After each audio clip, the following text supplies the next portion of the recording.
Gold trusted gold buyers మీరు తాకట్టు పెట్టిన బంగారాన్ని విడిపించి ఈ రోజు ఉన్న మార్కెట్ ధరకు కొనబడను. ఇంట్రెస్ట్ ఉంది సరే, అమ్మ థియేటర్ ఆర్టిస్టు లేకుంటే అటు నుంచి వచ్చారు, ఇన్నేళ్ల పాటు ఉన్నారు. ఈ ఇండస్ట్రీలోకి వచ్చిన తర్వాత ఒక గాడ్ ఫాదర్, ఒక అలాంటి బ్యాక్ సపోర్ట్ ఇచ్చేవాళ్ళు, పుష్ చేసేవాళ్ళు ఎవరో ఒకరు ఉండాలి, ఉంటేనే నిలదొక్కుకోలేం. లేకపోతే ఇలాంటి సినిమాలు కానీ, ఇన్నేళ్ల పాటు ఇండస్ట్రీలో ఉండడం కానీ, ఇన్ని క్యారెక్టర్స్ చేయడం కానీ కష్టము అనేటువంటి ఒక మాట వినిపిస్తూ ఉంటుంది కదా. అది ఇప్పుడు వినిపిస్తుందమ్మా. మీకు లేరు అలా ఎవరు? అప్పట్లో లేదు. సావిత్రి గారు అన్ని పిక్చర్లు చేయలేదా? జమున గారు అన్ని పిక్చర్లు చేయలేదా? నాగేశ్వరరావు గారు చేయలేదా? రామారావు గారు చేయలేదా? కృష్ణంరాజు గారు చేయలేదా? కృష్ణ గారు చేయలేదా? వాళ్ళందరం చూసాం కదా. ఇప్పుడు మాత్రం ఎందుకు అలా అనుకోవడం? ఆ పీరియడ్లో లేదు. ఇప్పుడు ఈ మీడియాస్ అడ్వాంటేజ్గా సైంటిఫిక్గా మనం పెరిగే కొద్దీ కాంపిటీషన్ పెరుగుతుంది. అప్పట్లో 2000 మంది ఉన్నారు, 2000 జాబ్లు ఉన్నాయి. ఇప్పుడు అలా కాదు. మా నాన్న టైంలో ఆ తర్వాత నా పీరియడ్కి వచ్చేటప్పుడు 2000 మంది 200 జాబే ఉంది. కాంపిటీషన్ ఎక్కువైంది. ఇప్పుడు అలా కాదు.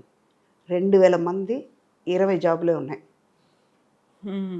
ఇప్పుడు ఎవరికి వస్తుంది? ఈ 20 మంది బతుకుతున్నారు, మిగతా వాళ్ళు ఏమైపోవాలి? వాళ్ళు బతకాలి కదా. దానివల్ల ఇలాంటి అన్నీ జరుగుతున్నాయి. దానికి ప్లస్గా అది ఆలోచించి ఏం చెయ్యాలి అన్నప్పటికీ లేనిపోయిందన్నీ వస్తున్నాయి. మాకు అది అనిపించట్లా. హెల్దీ కాంపిటీషన్గా ఉండేది అప్పట్లో. వాళ్ళు ఈ సీన్లు బాగా చేశారు, డైరెక్టర్ వెరీ గుడ్ అన్నారు, మనం సపోర్ట్ చేసా. ఆ డైరెక్టర్తో ఇవాళ మనం వెరీ గుడ్ అన్న మాట రప్పించుకోవాలి, ఆయన నోటితో మాట అనిపించుకోవాలి కదా, మనం చేసామని అప్రిషియేట్ చేసుకోవాలి. అలా పోటీ ఉండేది, మంచి హెల్దీ కాంపిటీషన్ ఉండేది. ఇప్పుడు సుధా, కవిత మంచి శారీ కట్టుకున్నారు కదా, నేను కూడా మంచిగా కట్టుకోవాలి, ఆవిడకంటే 10 రూపాయలు అప్పు తెచ్చుకునేనా నేను కట్టుకోవాలి అన్న కాలంకి వచ్చింది. దానివల్ల ఇలాంటి అన్ని ప్రాబ్లమ్స్ మనం ఫేస్ అవుతున్నాం. ఎంత కాంపిటీషన్ ఉన్నప్పటికీ అక్కడ టాలెంట్ అనేది కనిపించాలి. టాలెంట్ ఉంటే ఆఫర్స్ వస్తాయని, టాలెంట్తో పాటుగా అదృష్టం ఉండాలి అనే వాళ్ళు ఎంతమంది బయట వెయిట్ చేస్తున్నారు, ఎంతమంది ఉన్నారు. లేదు వాళ్ళకి, ఎందుకు లేదు? ఒకళ్ళు పుష్ చేయడం వల్ల వచ్చేది అనేది కాదు. మేబీ ఉండొచ్చు. మాకు ఒక బాలచంద్ర గారు, ఒక ఈవివి గారు, ఒక రాఘవేంద్ర గారు ఇలాంటి వాళ్ళు దొరకడం వల్ల కూడా ఉండొచ్చు మాకు వచ్చే క్యారెక్టర్ని బట్టి. ఇప్పుడు అలా కాదు కదా, దానివల్ల కూడా మైనస్ అయ్యి ఉండొచ్చు. ఎంత టాలెంట్ ఉన్నా అదృష్టం ఉండాలి, అదృష్టానికి తోడు మీరు చెప్పినట్టుగా పుష్ ఉండాలి, ఒక బ్యాక్ సపోర్ట్ ఉండాలి. మనం క్యారెక్టర్ ఉంటే మనం ఎలివేట్ చేసే శక్తి ఉండాలి. మనం ఎవరో ప్రూవ్ చేసుకోవాల్సిన సమయం రావాలి. మనం ఏంటంటే మనం ఎంతవరకు వెళ్ళగలుగుతాం అన్నది మనలో ఉండాలి. మా మదర్ అనేవాళ్ళు, నేను చేయలేను అంటే కుడిగాలు పెట్టావు, ఎడంకాలు బాగానే ఉంది కదా, పెట్టు, 2 అడుగులు వేస్తే నువ్వు వెళ్ళాల్సిన డెస్టినేషన్కి వెళ్ళిపోతావు. అలా మోటివేట్ చేసేవాళ్ళు ఎంతమంది ఉన్నారు? ఇప్పుడు తక్కువ అయ్యారు. నువ్వు చేయలేవు, ఎందుకు పని లేదా చెప్పేవాళ్ళ ఉన్నాం. ఎంతమంది పిల్లలకి వాళ్ళు టాలెంట్ బయటపడుతుంది, చేయలేకపోతున్నారు. మేబీ వాళ్ళు ఫినాన్షియల్గా సపోర్ట్ లేకపోవడమో, లేకపోతే ఫ్యామిలీ బ్యాక్గ్రౌండు, ఎవరు గైడెన్స్ లేకపోవడము, ఏదో ఒకటి జరిగి అది బయటపడలేకపోతుంది. దీంతో పాటుగా మిస్లీడ్ అవ్వడము ఇలాంటివన్నీ ఉంటాయి, ఒక ఊబిలో చిక్కుకుపోవడం అనేది ఉంటుంది. నేను ఎవరిని ఇంటర్వ్యూ చేసిన ఈ క్వశ్చన్ మాత్రం కంపల్సరీ అడుగుతానమ్మా. గతంలో ఉన్నటువంటి సిచ్యువేషన్స్ ఇప్పుడు కాదు, ఇప్పుడున్నటువంటి పరిస్థితులు అప్పుడు లేవు అనుకున్నప్పుడు కమిట్మెంట్లో లేకుంటే కాంప్రమైజ్ అవ్వాలను, మీటూ మూమెంట్లు ఇవన్నీ వచ్చాయి అనేది ఉంటుంది కదా.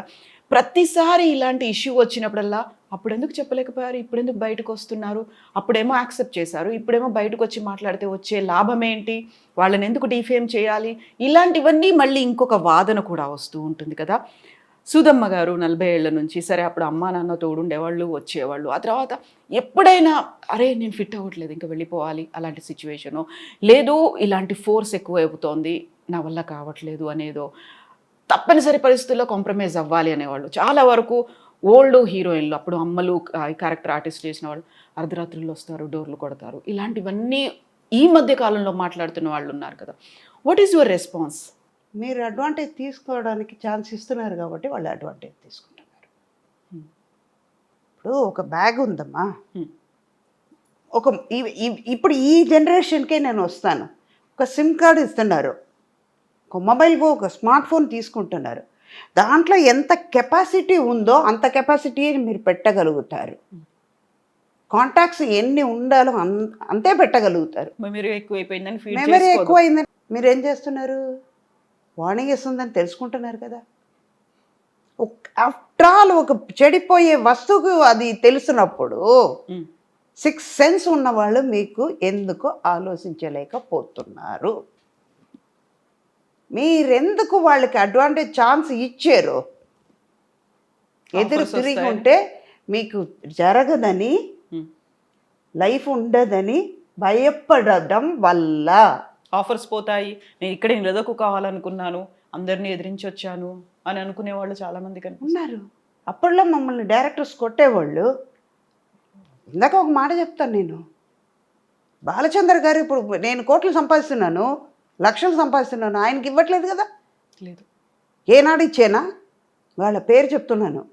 వాళ్ళ దగ్గర మేము వాళ్ళు ఎలా ఉండాలని నేర్చుకున్నాం, కానీ వాళ్ళు మీద చెయ్యి మీద వేసేసి వాళ్ళతో బయటకు తిరిగేటప్పుడు బాగానే ఉంది, మిగతాదన్నీ చేసేటప్పటికి అసహ్యం ఉంది అని వాళ్ళ మీద ఎందుకు రివర్స్ అవుతారు?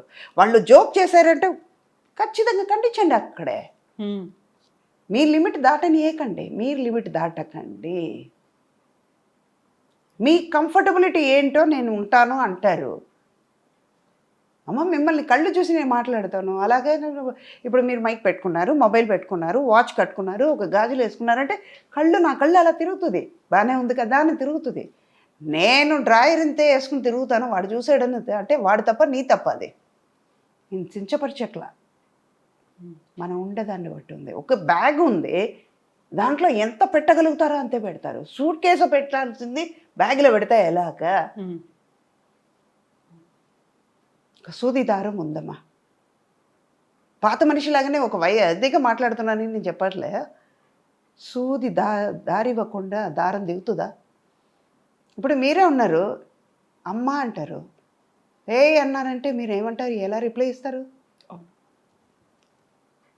మనం ఇచ్చేదాన్ని బట్టి. ఒక గోడకి బాలు కొడుతున్నాం, ఎంత ఫోర్స్గా కొడతామో అది తిరిగి నా దగ్గరికే వస్తుంది. మిమ్మల్ని చూసేటప్పటికి నాకు మాట్లాడాలని అనిపించేటప్పుడు మీరు ఎందుకు మాట్లాడడానికి ఛాన్స్ ఇస్తారు? మీరు మాట్లాడకండి, అవాయిడ్ చేయండి. ఆటోమేటిక్గా వాళ్ళు తగ్గుతారు. ఒక్కసారి చేస్తారు, రెండోసారి చేస్తారు, పక్కన ఉన్న వాళ్ళు అంటారు, అది నేను కేరే చేయట్లేదు, ఎందుకురా, ఎందుకే అంటారు కదా. అప్పుడు నువ్వు ఇన్సర్ట్ అవుతున్నట్టే. వద్దు, మాట్లాడడం మానేయండి. ఇవన్నీ చేస్తేనే. మీరేం చేసేవాళ్ళు? అప్పట్లో మాకు ఇలాంటివి వచ్చేదే కాదు కదా. మాకు ఎంతసేపు వర్క్ నేర్చుకోవాలి. మెయిన్ మొబైల్ రావడం వల్ల ఎంతకెంత అడ్వాన్స్గా వెళ్తున్నామో అంతకంత మన చెడు మెట్టెక్కుతున్నాం. చెడు అన్న మెట్టెక్కుతున్నాం, మంచిది ఎక్కట్లా.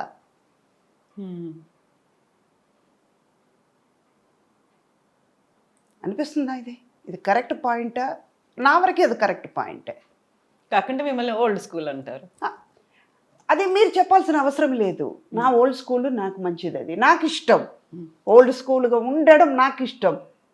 దానివల్ల నేనేం పోగొట్టుకోలే, ఇలాగే ఉంటా.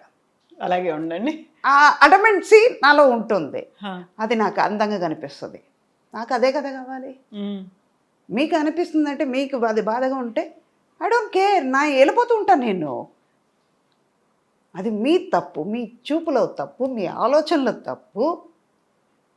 నేను చెప్పలేదు కదా మీరు ఆలోచించండి, మీరు తప్పుగా చూడండి అని నేను చెప్పలేదు కదా.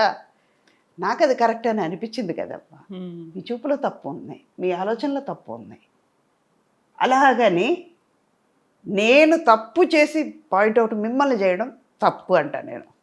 అదే సుధావే, నేను ఇది మాట్లాడతాను అది మాట్లాడతానంటే తప్పు నా వైపు పెట్టుకుని ఎదటి వాళ్ళని పాయింట్అవుట్ చేయకూడదు. మీరు ఆలోచించాలి, నేను తప్పు చేసి ఉండొచ్చు కదా, ఎందుకు అన్నారు అన్నది ఆలోచిస్తే తప్పు రాదు అక్కడ.